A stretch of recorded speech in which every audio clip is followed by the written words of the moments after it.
मैं मिंटू पांडे असम के तिनसुकिया जिले के लेखापानी क्षेत्र के केनिया गांव का रहने वाला हूं। ये घटना उस समय की है जब मेरी उम्र करीब 16-17 साल रही होगी। मेरी मां नर्स थीं और पापा खेतों में काम करते थे। मां अक्सर मुझे लड्डू या मार्गरीटा दवाइयां लाने भेजा करती थी। रोज की तरह उस दिन भी स्कूल से छुट्टी होते ही मैं दवाइयां लेने गया, लेकिन उस दिन की रात मेरी जिंदगी का सबसे भयानक पल बन गई। दवाइयां लेने के बाद मेरे मन में ख्याल आया कि क्यों ना बची हुई रकम से एक नाइट शो फिल्म देख ली जाए। फिल्म खत्म होते होते रात के 10 बज चुके थे। जब बाहर निकला तो सड़क सुनसान पड़ी थी। हर तरफ सन्नाटा, ठंडी हवा और हल्का कोहरा।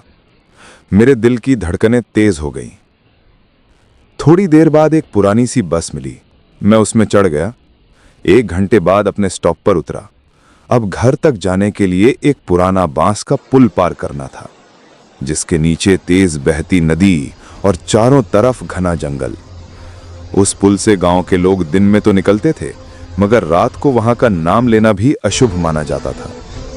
मैंने साहस जुटाया और पुल पर कदम रखा। आधे रास्ते पहुंचा ही था कि पीछे से किसी के चलने की आहट सुनाई दी। टिक टिक। बांस के पुल पर किसी के पांव पड़ने की स्पष्ट आवाज। मैंने डरते डरते पीछे मुड़कर देखा, लेकिन वहां कोई नहीं था। मैंने खुद को समझाया और तेज चलने लगा। तभी फिर वही आवाज, इस बार और साफ, मानो कोई मेरे ठीक पीछे चल रहा हो। मेरे रोंगटे खड़े हो गए। पसीना मेरी हथेलियों से बहने लगा। मैंने कांपते हुए पीछे देखा, लेकिन फिर भी कोई नहीं। अब मैं लगभग दौड़ने ही लगा था।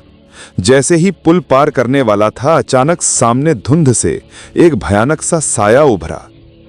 वो कोई इंसान नहीं था। वो कम से कम 20 फीट ऊंचा, सफेद वस्त्र पहने, सिर पर सफेद पगड़ी बांधे खड़ा था। उसका चेहरा कोहरे में धुंधला सा, मगर उसकी लाल जलती हुई आंखें सीधे मेरी आंखों में घुस गईं। मेरे पैरों तले जमीन खिसक गई। मैं जोर से चिल्लाया और फिर सब कुछ अंधेरा हो गया। सुबह जब आंख खुली तो मैं अपने घर के बिस्तर पर था। गांव वालों ने बताया कि रात को मेरी चीख सुनकर कुछ लोग दौड़े और मुझे पुल पर बेहोश पाया। बाद में मां मुझे पंडित के पास ले गई।